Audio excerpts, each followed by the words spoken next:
ada yang menjadi ilmuwan, kemudian juga dalam pembuatan nuklir Iran itu juga banyak beberapa peran perempuan loh.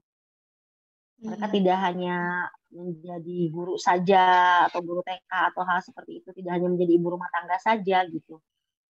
Casavella Talks, ruang diskusi dan inspirasi.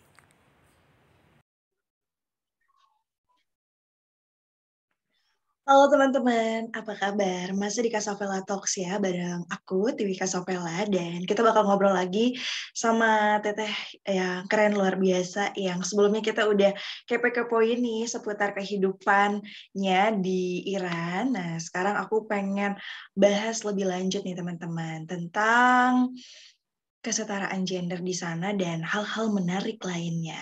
So, kita sapa dulu ya. Halo Teteh, hai Terenjana, apa kabar? Hai, baik cantik. Gimana kabarnya, baik juga? Aku baik, cuman biasalah banyak kerjaan teh, jadi kadang agak-agak letah Fresh gitu ya. banget ya. Iya. Agak gimana? Iya, jadi kadang lagi masih Agak gimana? agak sibuk gitu sama pekerjaan dan aktivitas yang lain. Tapi sejauh ini aman sih gitu. Kalau Teteh gimana? Lancar-lancar aja aktivitasnya? Alhamdulillah, aktivitas lancar-lancar aja. Masih masa pemulihan, tapi harus tetap produktif, tetap aktif lagi. Karena kalau didiamin tambah jenuh gitu kan ya. Iya sih Iya, Teh oke. ya. Kita ngobrolin apa nih malam ini? Nah, aku pengen kepoin tentang kesetaraan gender di Iran. Kan kemarin sempat sedikit-sedikit spill tuh, tapi belum terlalu jauh. Nah, aku pengen ngobrol juga sama Teteh dari pengalaman Teteh di Iran ya. Seperti apa sih? Apalagi kan tentang gender ini jadi pembicaraan yang cukup hangat ya di mana-mana, dari waktu ke waktu nggak pernah habis gitu. Ya. Dan punya banyak perspektif, apalagi mungkin di sudut pandang perspektif Islam khususnya di negara-negara Muslim juga. Apakah sama dengan di Indonesia, di Arab Saudi gitu, atau gimana sih di Iran tuh gitu Teh? Oke. Jadi apa ya? Kita lihat bahwa dalam masyarakat tradisional jadi dalam masyarakat tradisional itu kehormatan itu merupakan sesuatu yang sangat penting dan menjadi hal utama gitu kan bagi seorang perempuan. Jadi kita sepakat. Nah, kalau di Iran itu ini dimulai dengan pada masa pemerintahan dulu sih ya, Presiden Mahmud Ahmadinejad yang dulu Presiden Iran itu diawali dengan gerakan pembebasan yang disebut dengan 1 million signatures. Nah, gerakan pembebasan ini itu bertujuan untuk penghapusan hukum diskriminatif terhadap perempuan. Kemudian ada juga gerakan yang disebut dengan Green Movement. Nah, ini juga lebih apa ya? Jadi dia lebih tuntutan utamanya itu dia lebih ke demokratisasi bagi perempuan gitu. Yang mana ini menempatkan bahwa perempuan itu menjadi garda terdepan, posisinya garda terdepan ya, dan juga menciptakan citra damai. Nah, bisa kita lihat pengalaman aku waktu di sana itu kan kita suka ini ya, suka apa? Ada sholat Jumat di Masjid Tehran di ibu kota Iran. Nah, ketika sholat Jumat itu aku memang melihat pemandangan yang berbeda gitu. Ketika aku membandingkan dengan beberapa negara Muslim lainnya dari semenjak berangkat dari apartemen, itu kita memesan toksi teleponi namanya. Nah, toksi teleponi ini taksinya bisa kita telepon dan biasanya kita bisa pilih mau supirnya laki-laki atau perempuan. Jadi bagi beberapa kalangan misalkan yang merasa tidak nyaman dengan laki-laki atau apa, itu bisa menelepon khusus taksi untuk perempuan. Jadi supir taksinya juga perempuan gitu. Ya mungkin kayak di kita sekarang sudah banyak supir driver itu perempuan juga kan ya. Nah, dari berangkat dari apartemen itu kita sudah pesen taksinya tuh supirnya perempuan. Tapi tak jarang juga kita pesen supirnya juga laki-laki. Nah, ketika ke sana aku ngeliat pemandangan, oh ternyata kalau misalnya kita bandingkan dengan negara Timur Tengah yang lain, itu ada beberapa yang tidak memperbolehkan kan perempuan menyetir gitu. Contoh misalkan di Arab Saudi atau misalkan berdagang, berjualan di depan umum untuk misalkan di toko atau berjualan sayuran dan lain-lain. Eh, itu lihatnya kita kan kayak aneh gitu. Kalau di Indonesia kan sama aja, kita di Indonesia itu perempuan itu punya ranah yang luas dalam segala bidang untuk mengembangkan potensinya. Begitu juga Iran gitu. Nah, di negara ini kita bisa melihat bahwa perempuan ini bebas eh, mengembangkan potensi, kemudian kemampuannya dalam bidang apapun, baik dalam sosial, budaya, politik, dan lain-lain. Bahkan waktu aku lihat di Teheran itu, ketika kita melaksanakan sholat Jumat berjamaah, itu fotografernya cewek loh, Tiwi. Hmm. Fotografernya cewek, ya, tapi tanpa menghilangkan eh, apa ya, let me say in another way. Jadi kayak dia tetap berjilbab, menutupi auratnya dia gitu. Jadi dengan dia berjilbab itu tidak menghalangi dia untuk bekerja, untuk mengembangkan potensinya sebagai fotografer gitu. Nah itu dia jadi fotografernya waktu acara sholat Jumat di sana. Dan ternyata aku sedikit tanya ke dia juga, itu ada juga beberapa temennya yang jadi videografer, kemudian di desain art dan lain-lain, jadi arsitek apa segala macam. Bahkan kalau kita bisa lihat bahwa di Iran ini itu banyak juga eh, beberapa bidang yang diisi oleh perempuan. Jadi kita bisa lihat di situ hadir yang namanya perempuan. Misalkan bidang sosial, aktivis gitu ya, terus politik, mereka juga aktif di parlemen pemerintahan. Nah, terus ada yang juga jadi dosen, kemudian guru, banyak banget gitu. Nah, ini sejarahnya bisa kita lihat sekitar 43 tahun yang lalu atau tahun 1979. Ya, 1979. Itu perempuan di Iran itu sudah berperan aktif berpartisipasi dalam proses revolusi Iran gitu. Jadi mereka memang sudah memberikan jalan untuk kaum perempuan eh, untuk dapat aktif, produktif sebagai apapun dalam bidang apapun gitu. Nah, disinilah kita bisa bahwa negeri Persia ini bisa disebut isu kesetaraan gender di negara Persia ini sudah selesai gitu. Jadi tidak ada yang misalkan diskriminasi terhadap perempuan atau apa, karena berkat itu tadi yang 1 million signatures untuk penghapusan hukum diskriminatif terhadap perempuan, kemudian Green Movement itu dia ditekankan tentang demokratisasi gitu. Mhm. Nah, Teh, Itu sih singkat. kalau di Iran itu tapi perempuan wajib berjilbab ya, Teh? Iya, perempuan wajib berjilbab. Malah di sana, tapi gini, kalau kita lihat pemandangan di ibu kota Tehran, itu tidak ada yang menggunakan, bukan tidak ada, maaf, bisa dibilang sedikit dan tidak diwajibkan menggunakan yang namanya codur. Hmm. Codur itu kayak kerudung, saya lupa ya apa sih panjangnya itu sekitar berapa meter, yang jelas dia sampai ke di atas mata kaki dan dia hanya dipakaikan ke sini aja, Hmm. dipakai ke sini hanya menutup bagian ini dan bagian belakang. Kita tidak menggunakan cadar seperti umumnya misalkan di Arab Saudi ataupun di Baghdad yang menggunakan burqa, tidak seperti itu.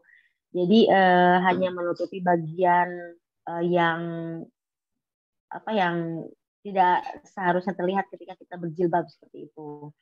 Memang diwajibkan gitu. Jadi setiap eh, wisatawan wisatawan asing yang datang ke Iran itu dia juga harus memakai jilbab gitu. Meskipun misalkan dari negara manapun ketika dia di pesawat, kalau misalkan sudah turun di bandara, itu mereka taat eh, menutup langsung kepala mereka. Jadi cover with hijab gitu. Kalau misalkan di daerah tempat suci seperti dia terdapat makam-makam suci seperti di Qum, di Mashhad, itu tidak wajib memakai codur. Jadi codur tadi yang kerudung yang lebar itu. Mm-mm, Hmm, gitu. siap. Ada juga kalau misalkan nggak pakai kerudung itu ada polisinya. Jadi ditertibin gitu. Ada cerita juga misalkan dia, mm, "Heeh, kalau kita kan nggak pakai jilbab nggak dibawa ke kepolisian ya. iya. Kalau di sana, kalau kita nggak pakai jilbab kan ya it's okay gitu. Jadi menempatkan hijab itu kondisional. Cuma kalau di sana mereka memang harus berjilbab gitu wajib. Dan kalau misalkan mereka nggak pakai itu udah datang polisi wanita ditangkap. Aku kurang tahu sih entah itu mungkin di penjara berapa hari sebagai punishment, sebagai hukuman peringatan gitu. Aku kurang paham. Cuman aku tahu banget mereka memang kadang suka ditangkap-tangkapin yang nggak pakai kerudung gitu. Hmm. Tapi itu pakai kerudungnya itu lumayan panjang atau kayak asal menutup kepala dan Kayak masih kelihatan gitu gimana teh? macem-macem ya. Jadi ini mungkin kembali ke personalnya lagi. Kayak misalkan kita, ya kalau panjangnya sih seaku lah, segini lah ya. Gini. Nggak terlalu panjang banget. Kamu tahu nggak sih suka lihat kerudung yang besar, Mm-mm. kayak kelelawar tuh di kita gede, itu mereka nggak pakai yang kayak gitu. Jadi Hmm. mereka lebih cenderung modis menggunakan. Aku udah cerita belum ya kalau di sana tuh kan apa nggak boleh pakai rok, Tiwi. Mm-mm. Jadi harus pakai celana. Kalau pakai rok itu dilarang, kayak mereka bilangnya aib atau dalam semacamnya apa. Kalau pakai celana panjang itu, pakai jeans atau keatasannya itu mereka bilang muntu. Jadi muntu itu panjangnya selutut.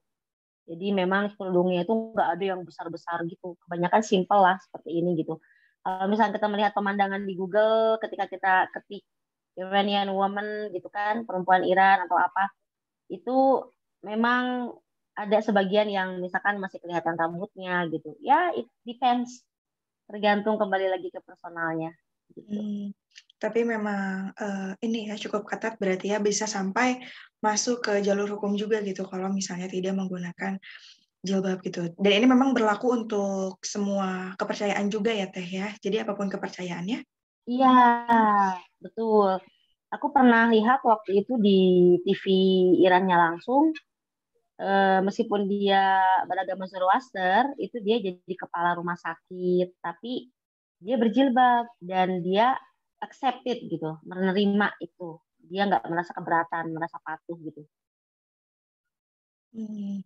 Nah, kalau untuk pendidikan ini juga bagus ya Teh di Iran, laki-laki dan perempuan dan ini juga.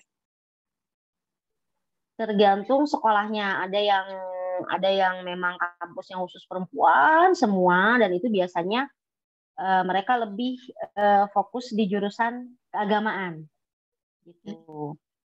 Kayak aku dulu kita tidak sekelas dengan laki-laki. Hmm. Jadi kita khusus untuk kelasnya itu semuanya perempuan, gak ada laki-laki kecuali pengajar gitu.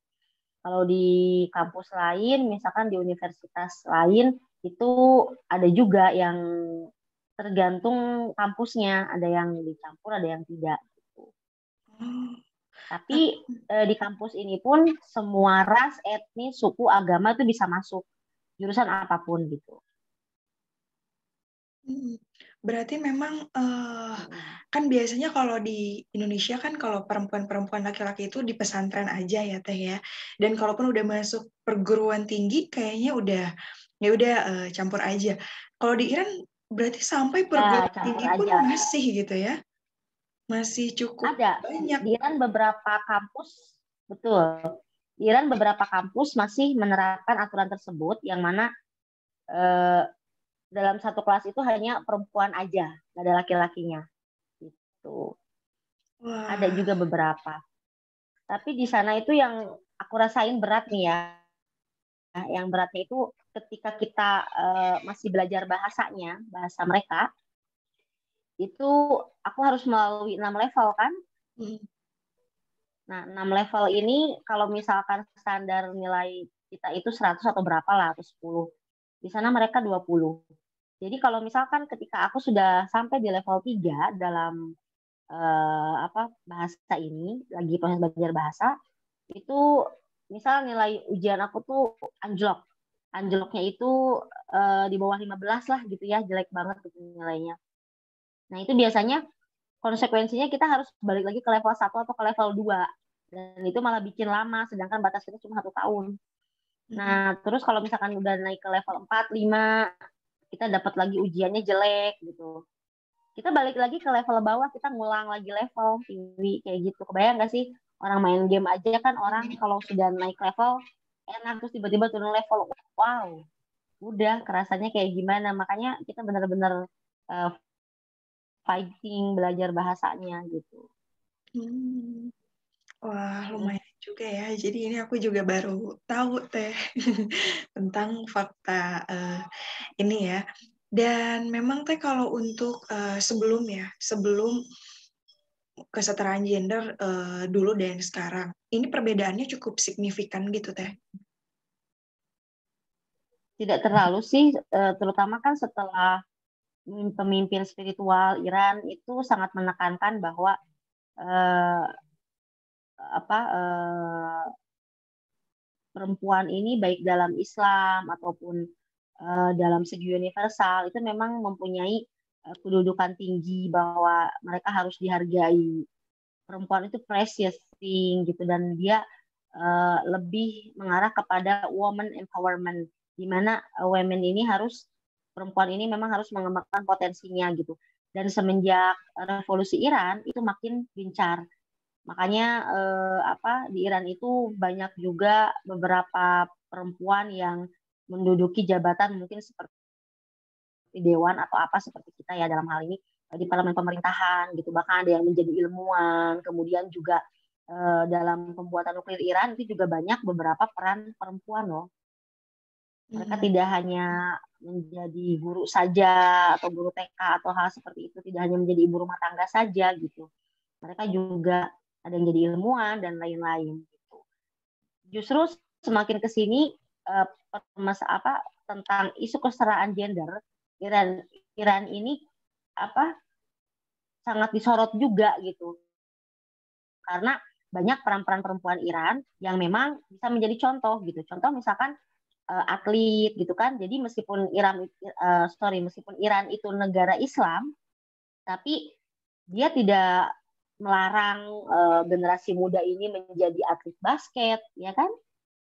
Kemudian kita bisa lihat dia jadi atlet renang, kemudian taekwondo atau apa gitu. Bahkan kayak misalkan apa ya, saya kurang tahu kalau jelas mereka juga bisa ada di berbagai lini, di berbagai bidang. Ada yang jadi atlet gitu. Kemudian polisi wanitanya juga ada, kemudian boleh menyetir gitu. Kan kalau nggak salah tuh di Iran menterinya itu, wakil presidennya juga ada perempuan. Kalau tidak salah 2 atau 3 gitu. Jadi setelah presiden itu ada wakil presiden perempuan yang khusus tentang perempuan gitu. Jadi kalau kita kan menteri pemberdayaan perempuan misalnya gitu. Kalau di Iran itu langsung wakil presidennya yang mengurus tentang sekelumit masalah perempuan gitu. Iya. Tapi kalau untuk kebebasan berekspresi nih Teh, di sana bagi perempuan juga baik-baik aja gitu. Enggak, kalau untuk kebebasan berekspresi di sini dalam segi apa? Misalkan kalau seni, di sana banyak, misalkan berekspresi dalam bidang seni ya. Eh, Mereka banyak pelukis, kemudian ahli kaligrafi dari Iran, banyak banget yang sudah terkenal di eh, mancanegara. Kalau misalkan dalam bidang musik juga ada pemain musik tradisional gitu, pembaca puisi gitu. Cuman untuk beberapa hal yang misalkan ya aku ambil contoh, misalkan kayak penyanyi metal, terus penyanyi rock apa itu perempuan dilarang bernyanyi di depan umum di sana. Oh, jadi Tapi berarti untuk menjadi tuh, nggak kalau ada. jadi pembaca berita, wartawan itu Hmm. boleh. Tapi kalau untuk bernyanyi, terus ya kayak kita lah, misalkan idol apa gitu, di sana nggak ada penyanyi perempuan tuh nggak boleh tampil di depan umum. Kecuali misalkan dia membacakan puisi yang sifatnya sastra ya, karena kan itu tadi dulu kita pernah bahas waktu di part 1 masyarakat Iran ini sadar literasi. Jadi kalau misalkan membaca puisi itu diperbolehkan, bahkan sering diundang oleh para petinggi negara ataupun pemimpin spiritual bagi beberapa perempuan yang memang menjadi sastrawan. Kalau untuk sebagai penyanyi itu dilarang di sana. Jadi mereka bersikeras banyak sih ya, tidak dipungkiri. Aku nggak mau nutup ini sih, tapi memang eh, itu terjadi gitu. Jadi beberapa dari masyarakat Iran, khususnya misalkan dia mau perempuan atau laki-laki, ketika mereka mempunyai passion dalam bidang musik, itu mereka lebih memilih, maksudnya musik di sini bukan alat tradisional ya, seperti misalkan santur dan lain-lain gitu. Dia kayak musik rock, hip hop, gitu, rap, kayak gitu ya, Tiwi. Itu mereka lebih memilih keluar dari negara Iran, misalkan hidup di negara lain gitu. Karena ya gimana mereka apa harus ya mereka harus stay gitu. Mereka harus create their future. Makanya kalau mereka pengen bikin apa menciptakan masa depan mereka, menggapai mimpi mereka, misalnya ketika nggak bisa di Iran, mereka pergi ke negara lain gitu. Dan beberapa banyak yang menjadi musisi di negara lain yang berasal dari Iran. Kamu tahu Queen? Ya. Mhm. Iya, Tahu. yang meninggal kan Freddie Iya. Mercury. Mhm. Itu kan asalnya dari Iran. Oh, wah aku baru tahu Agamanya kalau Zoroaster. kalau itu baru nggak. Mm-mm. Ya, Oh. banyak kok. Kita bisa lihat di Thailand itu banyak juga orang Iran yang tinggal di sana. Indonesia, kemudian Kanada, Syria, Dubai, banyak orang Iran yang apa pindah dan melanjutkan kehidupan mereka di sana supaya bisa lebih bebas berekspresi. Dan dalam artian ada keseimbangan juga sih ya antara aturan Islam dan juga memberikan kebebasan kepada perempuan. Cuman tidak pada bidang ini gitu. Bidang di mana tidak boleh nyanyi rap atau pop di depan orang. Jadi kita nggak bakal lihat Iran Idol ini kebanyakan mereka kalau kita lihat dari budaya ya, kebiasaan mereka itu mereka mengadakan festival Al-Quran internasional gitu. Jadi banyak penghafal Quran yang dilahirkan dari negara Persia tersebut gitu. Wah ya berarti memang nggak ada penyanyi perempuan juga ya teh. Lagu-lagu yang dinyanyikan perempuan. Ada, Oh, cuman nggak boleh tampil. ada banyak. Oh. Nggak boleh tampil di depan umum. Konser kayak gitu nggak boleh. Cuma kalau bioskop ada. Tapi Hmm. nggak bisa tampil di depan umum, apalagi misalnya penyanyi rock, penyanyi rap, metal gitu. Nggak boleh. Jadi eh, untuk mereka musik yang seperti itu apa haram. Tapi kita nggak bisa menghakimi norak juga ya, karena kita juga harus respect terhadap aturan dan budaya sebuah negara gitu. Karena kan gimana kulturnya kan gitu. Hmm.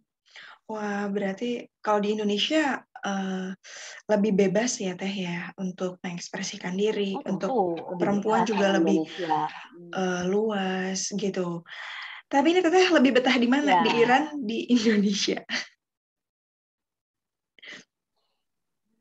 kalau soal betah ya, mungkin kalau aku karena orangnya enjoy, sebenarnya pengen ngerasain lagi apa pergi ke negara mana gitu. Waktu di Iran aku betah gitu. Mhm. Karena apa banyak keuntungan yang bisa diambil di sana. Kita bisa lebih open minded. Kemudian kalau misalkan kita tinggal di sana, kita bisa mengenal budaya asing. Terus kita juga karena tinggal dengan penduduk lokal langsung, kita banyak interaksi dengan mereka. Ya tentu juga lama-lama betah gitu. Hmm. Tinggal di sana. Sebetulnya kalau soal betah sih, ya di Indonesia betah, di Iran juga betah gitu. Mungkin kalau di Iran nggak betahnya eh, jauh dari orang tua gitu kan. Tapi kalau misalnya keadaan dengan wajib berjilbab dan menggunakan dan menaati peraturan yang ada di Iran itu lama-lama juga aku terbiasa di sana gitu. Kayak misalkan aku di kota Kum nih, aku harus pakai codur dong, yang aku harus pakai codur. Tapi kalau misalkan aku sudah masuk ke Tehran, itu aku bisa bebas buka codur, nggak usah pakai codur. Jadi serasa di Indonesia gitu kan, bebas bisa pakai celana jeans, gaya-gaya apa segala macam gitu. Mhm. Tapi overall ya mereka juga betah tinggal di sana ya gimana kita juga sama kan betah kan tinggal di Indonesia karena ini cinta tanah air kita gitu.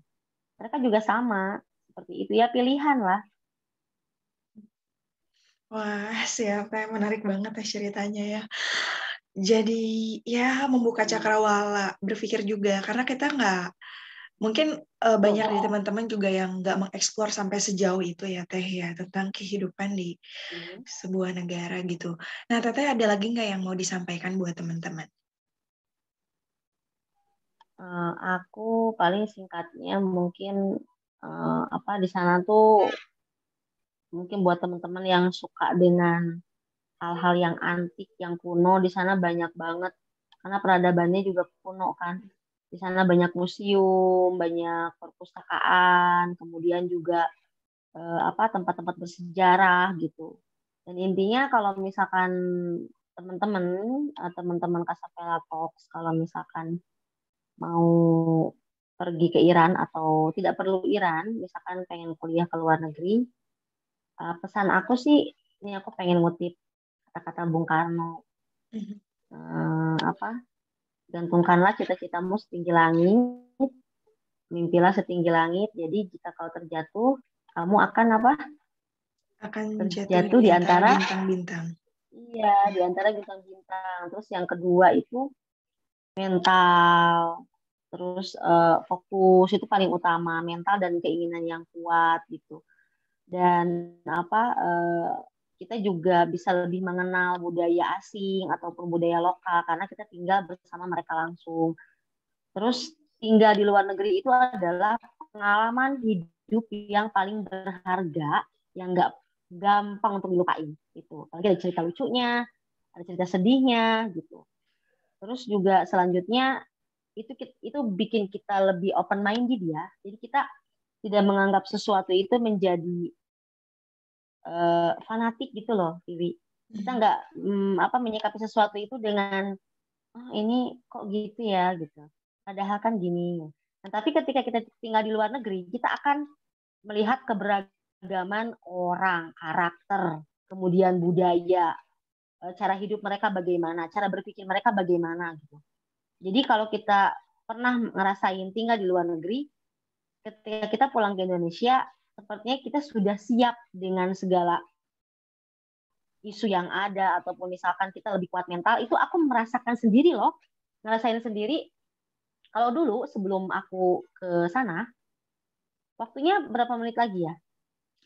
Tinggal 3 menit lagi. Nah jadi ngerasain banget beda kalau dulu mah wah pemalu apa segala macamnya setelah ke sana agak beda gitu jadi membentuk kepribadian kita juga jadi lebih mandiri dan percaya diri itu aja sih. Heeh. Siap. Sebenarnya masih banyak sih yang pengen kita obrolin ya, tapi waktu terbatas nih Nggak ya. mungkin ada part 3-nya. Nah, boleh nanti kita ngobrol-ngobrol lagi nih sama Teteh ya. Banyak yang Ngobrol yang dibahas. lain ya. Iya, mulai dari Iran tadi budayanya, terus juga kita bisa ngobrolin tentang pendidikan, macam-macam atau tips belajar bahasa. Wah, banyak banget yang bisa digali dari Teteh Renjana ini. So, makasih banyak loh Teteh udah mau sharing berbagi juga dan memberikan informasi yang sangat bermanfaat. Semoga juga sehat, sukses terus buat Teteh ya. Lancar semua aktivitasnya dan apa yang ditargetkan juga bisa tercapai. Oke. Ya. Sama-sama, aku juga berterima kasih. Senang bisa diundang di Kasapela Talks dan bisa berbagi sama teman-teman semuanya. Ya, makasih Teteh. Dan teman-teman, itu dia Oke, Kasavela Talks kali ini ya di part 2. Semoga nanti ada part berikutnya bersama Teteh. Dan jangan lupa buat kamu juga pantengin terus Kasavela Talks. Jangan lupa like, subscribe, dan juga share. Dan see you di next episode karena nanti aku bakal ngajakin teman-teman aku yang lain yang pastinya kita bakal ngobrol seru yang bermanfaat. So, thank you and see you. Bye.